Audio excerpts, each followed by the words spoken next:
नमस्कार, आप देख रहे हैं बीके न्यूज। देश का सच दिखाते हैं हम। मैं आपके साथ रितिका श्रीवास्तव। आइए नजर डालते हैं देश दुनिया की बड़ी खबरों पर। मेरठ में 2 महिलाओं ने कर दी सारी हदें पार। 5 पिल्लों को जिंदा जलाकर मार डाला। 3 दिन पहले जन्मे थे बच्चे। पुलिस भी सुनकर दहल गई। झाड़ियों में मिले पिल्लों को महिला ने आग लगाकर मार दिया था, जिसके बाद एनिमल केयर सोसाइटी के सचिव की तहरीर पर नामजद केस दर्ज हुआ। मेरठ व्यापार मंडल के पदाधिकारियों के थाने में प्रदर्शन के बाद पुलिस ने की कार्रवाई। पशु चिकित्सक द्वारा मरे हुए पिल्लों का पोस्टमार्टम कराया गया, जिसके बाद उन्हें गड्ढे में दबा दिया गया। आहा समोसा बड़े मजेदार। नेता प्रतिपक्ष जयराम ठाकुर ने भाजपा कार्यकर्ताओं के साथ की पार्टी। समोसा विवाद के बीच हिमाचल प्रदेश के पूर्व सीएम और विपक्ष के नेता जयराम ठाकुर ने मंडी के सर्किट हाउस में भाजपा कार्यकर्ताओं के साथ समोसा पार्टी का आयोजन किया। प्रदेश में समोसा विवाद ऐसा उपजा है कि सुक्खू सरकार बैकफुट पर आ गई है। वहीं विपक्ष को सरकार को घेरने का मौका मिल गया है। अपनी क्षमता पर शक था, लेकिन फिर भी सैमसन ने बताया किस तरह सूर्य कुमार और कोच गंभीर ने उनकी मदद की। दक्षिण अफ्रीका के खिलाफ अपने पहले टी20 में शतक लगाने वाले संजू सैमसन ने अपने संघर्षों को लेकर बातचीत की है।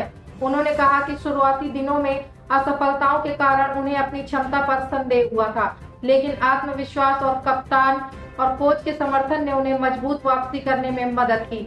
सैमसन ने शुक्रवार को डरबन में दक्षिण अफ्रीका पर भारत की 61 रन की आसान जीत में 50 गेंदों में 107 रन की शानदार पारी खेली। वह टी20 अंतर्राष्ट्रीय में लगातार 2 शतक लगाने वाले भारत के पहले खिलाड़ी बन गए हैं।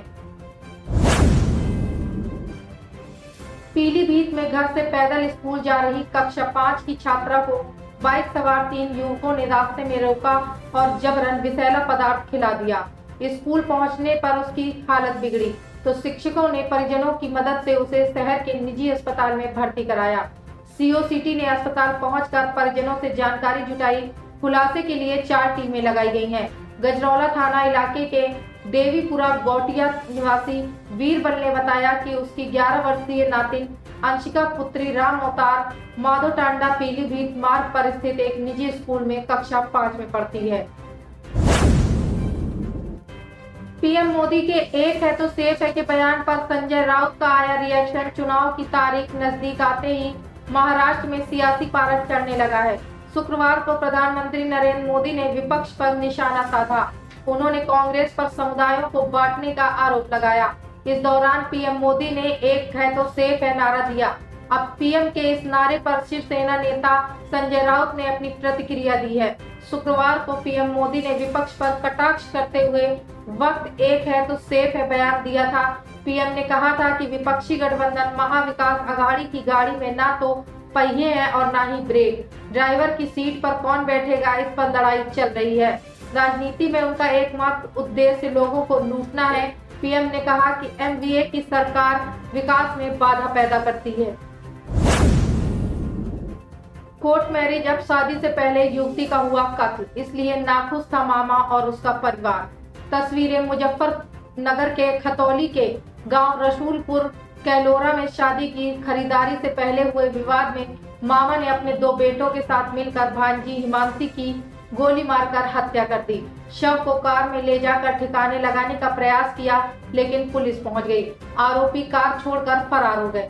मेरठ के बहशुमा थाना इलाके के गांव मोहम्मदपुर सकिस्त निवासी हिमांशी पिछले 18 माह से खतौली के गांव रसूलपुर कैलोरा में अपने मामा भारतवीर के घर रह रही थी। 10 साल पहले मृतका के पिता अनिल चौधरी का निधन हो गया था, जिसके बाद करीब 22 बीघा जमीन की बिक्री के रुपए और गहने भी मामा के घर पर रखे हुए थे। Grammy award 2025 nomination. बियोंसे के नाम रहे सबसे ज्यादा नॉमिनेशन। 2 लोगों को भारत से भी है कनेक्शन। 67वें ग्रैमी अवार्ड के नॉमिनेशन की घोषणा हो गई है। बियोंसे ने 11 नॉमिनेशंस के साथ बाजी मारी है। सबरीना कारपेंटर को 6 कैटेगरी के लिए नॉमिनेट किया गया है। वहीं भारतीय मूल के रिकी केज को 4थी बार ग्रैमी में नॉमिनेशन मिला है। अनुष्का शंकर का नाम भी नॉमिनेटेड है। बियोंसे ने अपने करियर में 32 ग्रैमी अवार्ड जीते हैं। एंटरटेनमेंट डेस्क 67वें ग्रैमी अवार्ड के लिए नॉमिनेशन लिस्ट का ऐलान कर चुका है। इस बार 94 कैटेगरी में नॉमिनेशन हुए हैं। इस साल सबसे ज्यादा नॉमिनेशन बियोंसे को मिले हैं। उन्होंने 11 प्रमुख श्रेणियों में नामांकन मिला है। बियोंस के नाम वैसे भी सबसे ज्यादा ग्रैमी पुरस्कार पाने वालों में दर्ज है। उन्होंने अपने करियर में 32 ग्रैमी पुरस्कार जीते हैं। भारतीय संस्कृति से मंडाना चित्रकला का अटूट नाता है। भारतीय संस्कृति का एक अहम हिस्सा है मंडाना। मंडाना एक प्रकार की भित्ति कला है जो फर्श और दीवारों पर की जाने वाली चित्रकला तथा घरों के बाहरी और आंतरिक सतहों पर उकेरी गई चित्रकारी को शामिल करती है। फर्श चित्रकला के रूप में मंडाना राजस्थान के विभिन्न समुदायों द्वारा की जाती है।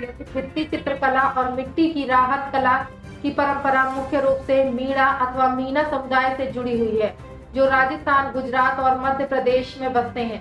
राजस्थान के पूर्वी जिलों में जैसे सवाई माधोपुर, टोंक, करौली और दौसा को इस कला का केंद्र माना जाता है। मंडाना शब्द का केवल राजनीतिक बल्कि तैयार चित्रकला को भी दर्शाता है। पारंपरिक रूप से मंडाना को लाल मिट्टी और चाक से बनाया जाता है और इसे मुख्य रूप से महिलाएं बनाती हैं। दिल्ली सरकार ने प्रस्ताव को किया ओके, प्रदूषण रोकने में जुटेंगे 10,000 सिविल डिफेंस वॉलंटियर। सीएम आतिशी ने कहा कि सोमवार से सीडीवी की कॉल आउट नोटिस जारी किए जाएंगे और फिर वे मंगलवार और बुधवार को संबंधित जिला मजिस्ट्रेट कार्यालय में पंजीकरण शुरू कर सकते हैं। उन्होंने प्रेस कॉन्फ्रेंस में कहा कि रजिस्ट्रेशन के 2-3 दिनों के भीतर सीडीवी को प्रदूषण हॉट स्पॉट के प्रबंधन, धूल प्रदूषण और कचरा जलाने को रोकने जैसे कामों के लिए तैनात किया जाएगा। उन्होंने कहा कि सोमवार से सीडीवी को कॉल आउट नोटिस जारी किए जाएंगे और फिर वे मंगल और बुधवार को संबंधित जिला मजिस्ट्रेट कार्यालय में पंजीकरण शुरू कर सकते हैं। उन्होंने प्रेस कॉन्फ्रेंस में कहा कि रजिस्ट्रेशन के 2-3 दिनों के भीतर सीडीवी को प्रदूषण हॉट स्पॉट के प्रबंधन, धूल प्रदूषण और कचरा जलाने को रोकने जैसे कामों के लिए तैनात किया जाएगा। अर्श से फर्श पर आ गया जेट एयरवेज। देश की सबसे बड़ी निजी एयरलाइन और मालिक नरेश गोयल ऐसे हुए बर्बाद। सुप्रीम कोर्ट के प्रधान न्यायाधीश DY चंद्रचूड़, न्यायमूर्ति JV पारदीवाला व न्यायमूर्ति मनोज मिश्रा की पीठ ने जेट एयरवेज की दिवाला कार्यवाही पर रोक लगाते हुए इस बारे में राष्ट्रीय कंपनी विधि अपीलीय न्यायाधिकरण के आदेश को खारिज कर दिया है। इस फैसले के साथ ही कभी देश की सबसे बड़ी निजी एयरलाइन रही जेट एयरवेज की फिर से उड़ान भरने की उम्मीद भी लगभग खत्म हो गई है। जेट एयरवेज और उसके संस्थापक नरेश गोयल के अर्श से फर्श तक पहुंचने की पूरी कहानी है। तुलसी विवाह के दिन घर की इस दिशा में लगाए तुलसी का पौधा, घर में मां लक्ष्मी का होगा वास। कार्तिक माह की शुक्ल पक्ष द्वादशी तिथि पर तुलसी विवाह किया जाता है। धार्मिक मान्यता है कि तुलसी विवाह के दिन तुलसी की पूजा अर्चना करने से जातक का जीवन सदैव खुशहाल होता है, साथ ही आर्थिक तंगी से छुटकारा मिलता है। वहीं इस दिन घर में तुलसी का पौधा लगाना शुभ माना जाता है। पंचांग के अनुसार कार्तिक माह में तुलसी विवाह 13 नवंबर को है। इस शुभ अवसर पर घर और मंदिरों में तुलसी विवाह का आयोजन किया जाता है। इसके अलावा इस दिन लोग घर में तुलसी का पौधा भी लगाते हैं। धार्मिक मान्यता है कि घर में तुलसी का पौधा लगाने से मां लक्ष्मी का वास होता है, साथ ही धन लाभ के योग बनते हैं। अगर आप भी तुलसी विवाह के दिन तुलसी का पौधा लगाने की सोच रहे हैं तो पहले यह जान लें कि इस पौधे को घर की किस दिशा में लगाना शुभ होता है। नीतीश कुमार ने फिर कहा सॉरी, मुझसे गलती हो गई, अब दाएं बाएं नहीं होगा। बिहार के मुख्यमंत्री नीतीश कुमार ने शनिवार को तरारी विधानसभा उपचुनाव में राजग के प्रत्याशी विशाल प्रशांत के लिए चुनावी सभा को संबोधित करते हुए कहा कि भाजपा से हमारा शुरू से रिश्ता रहा है और यह रिश्ता आगे भी कायम रहेगा। उन्होंने कहा कि बीच में 2 बार गलती से राजद के साथ सरकार बनाई, लेकिन अब कोई दाएं बाएं नहीं होगा। भाजपा से हमारा शुरू से रिश्ता रहा है। हम 2005 में मिलकर काम कर रहे हैं। हम लोगों ने सूबे के विकास के लिए काफी काम किया है। हमारा यह रिश्ता आगे भी कायम रहेगा। बीच में हमसे 2 बार गलती हो गई थी। उनके साथ हमने सरकार बनाई तो वो गड़बड़ करने लगा। यह मुझसे बर्दाश्त नहीं हुआ। मुझे अपनी गलती का एहसास हुआ। अब कोई दाएं बाएं नहीं होगा, कोई गलती नहीं होगी।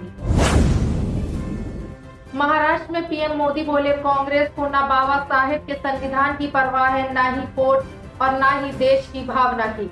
प्रधानमंत्री नरेंद्र मोदी ने शनिवार को विधानसभा चुनाव से पहले महाराष्ट्र के चुनावी समर को धार दी। अकोला में विशाल जनसभा को संबोधित करते हुए उन्होंने कहा कि कांग्रेस और इसके साथियों को न बाबा साहब अम्बेडकर के संविधान की परवाह है, न कोर्ट की और न ही देश की भावना की। उन्होंने कहा कि विदर्भ का आशीर्वाद हमेशा मेरे लिए खास रहा है।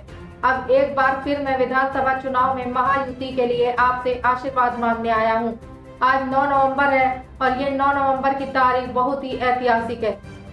आज के ही दिन 2019 में देश की सर्वोच्च अदालत ने राम मंदिर पर फैसला दिया था। 9 नवंबर को ये तारीख इसलिए भी याद रखी जाएगी क्योंकि सुप्रीम कोर्ट के फैसले के बाद हर धर्म के लोगों ने बहुत ही संवेदनशीलता का परिचय दिया। राष्ट्र प्रथम की यही भावना भारत की बहुत बड़ी ताकत है।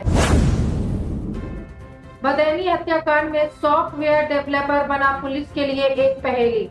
सीसीटीवी कैमरों को भी दे गया चकमा।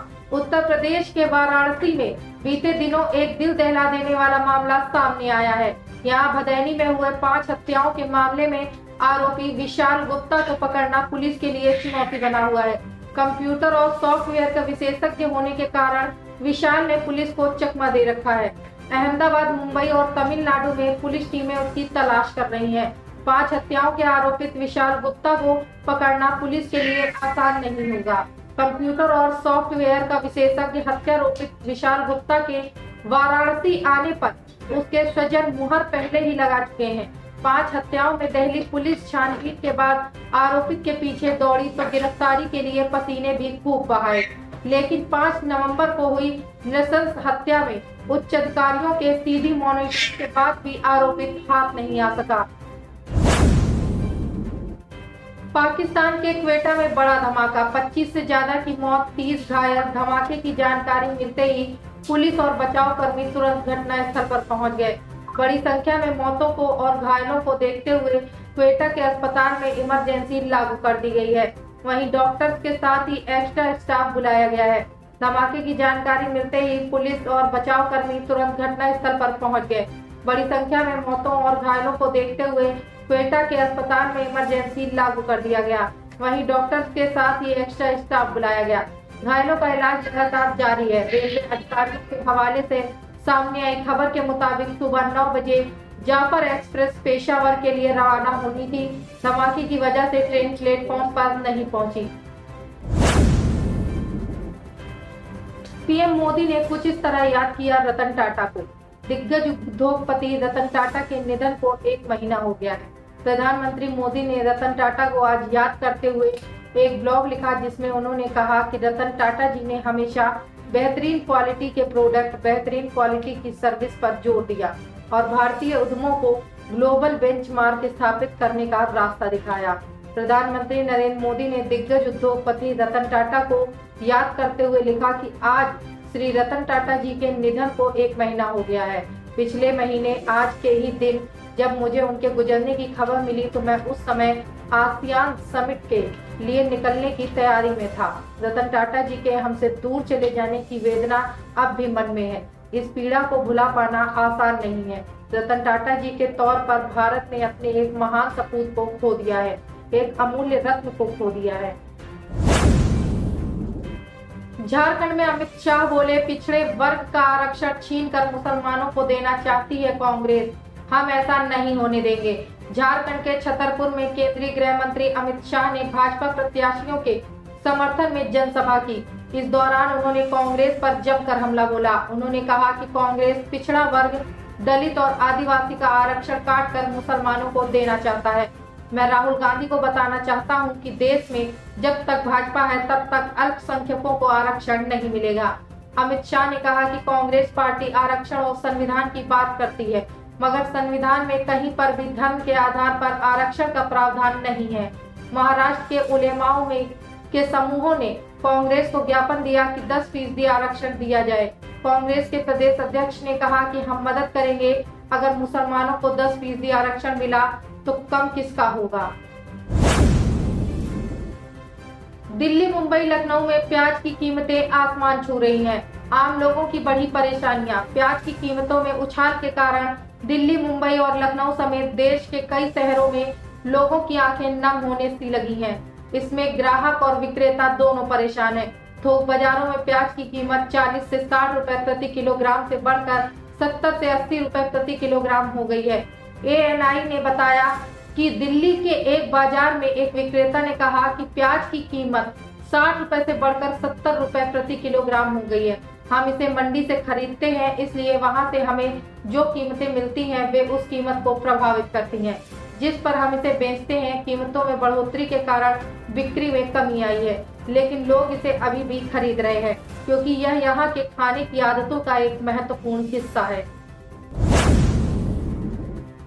दबंगों की निकल गई सारी दबंगई। थार से चलने का शौक, टोल शुल्क देने में आई आफत। कर्मचारियों को पीटा, पुलिस ने एक आरोपी को पकड़ा। दनकौर क्षेत्र के रैंप टोल प्लाजा पर टोल कर्मियों की पिटाई में शामिल युवक को दनकौर कोतवाली पुलिस ने गिरफ्तार कर लिया है। आरोपी की पहचान अनुज निवासी ग्राम जुनेदपुर थाना दनकौर गौतम बुद्ध नगर के रूप में हुई है। पुलिस ने घटना में प्रयुक्त गाड़ी थार कार को भी कब्जे में लिया है। नामजद 6 अभियुक्तों की गिरफ्तारी के लिए 2 टीम गठित की गई है। पुलिस ने शीघ्र ही 6 अभियुक्तों की गिरफ्तारी की बात कही है। गुरुवार रात करीब 11:30 बजे थाना दनकौर क्षेत्र के अंतर्गत यमुना एक्सप्रेस वे पर 11 किलोमीटर माइलस्टोन के पास बने रैंप टोल प्लाजा पर एग्जिट करते समय एक सफेद रंग की थार कार सवार ने तेज गति से आकर टोल बूम बैरियर तोड़ दिया था। थार में सवार युवकों ने टोल कर्मियों के साथ मारपीट की थी, जिससे टोल कर्मियों को चोटें आई थी। योगी की योग्यता की जांच करानी होगी। अखिलेश यादव का सीएम पर पलटवार। कहा, पहली बार ऐसा हुआ है कि कानपुर में बोलते हुए अखिलेश ने कहा कि एनकाउंटर वाली सरकार का काउंटडाउन शुरू हो गया है। अब इतने दिन नहीं रहेंगे जितने दिन रह चुके हैं। जिन्होंने अपने ऊपर सही मुकदमे हटाए हैं, उतने ही दूसरों पर झूठे मुकदमे लगाए हैं। जो जितना बड़ा संत होता है वह उतना कम बोलता है। अखिलेश ने कहा कि सरकार ज्यादा दिन तक टिक नहीं पाएगी। अखिलेश ने मुख्यमंत्री योगी आदित्यनाथ पर हमला बोला। कहा कि इनकी योग्यता की जांच करानी होगी। कोई व्यक्ति वचन से नहीं, कर्म से बड़ा होता है। ये लोग सब उल्टा कर रहे हैं। जिनका काम सरकार चलाना है वो बुलडोजर चला रहे हैं। विकास की जगह विनाश का काम कर रहे हैं। पहली बार ऐसा हुआ है कि बुलडोजर की कार्यवाही पर सुप्रीम कोर्ट ने 25 लाख रुपए का जुर्माना लगाया है। सरकार अहंकार में संविधान भी भूल गई है। पूरी तरह से जंगल राज है। कहा कि भीतर ही भीतर बारूद बिछाई जा रही है। अब नहीं रुकेगा कोई भी मनोरंजन। आ गया है रंग टीवी का एंड्रॉयड एप्लीकेशन। रंग टीवी के एंड्रॉयड एप्लीकेशन पर आपको सभी प्रकार की फिल्में फ्री देखने के लिए मिलेंगी और साथ ही लाइव टीवी शोज देखने के लिए मिलेंगे। अभी डाउनलोड करें, प्ले स्टोर पर जाएं और रंग टीवी प्ले स्टोर पर डालें और डाउनलोड करें रंग टीवी ऐप।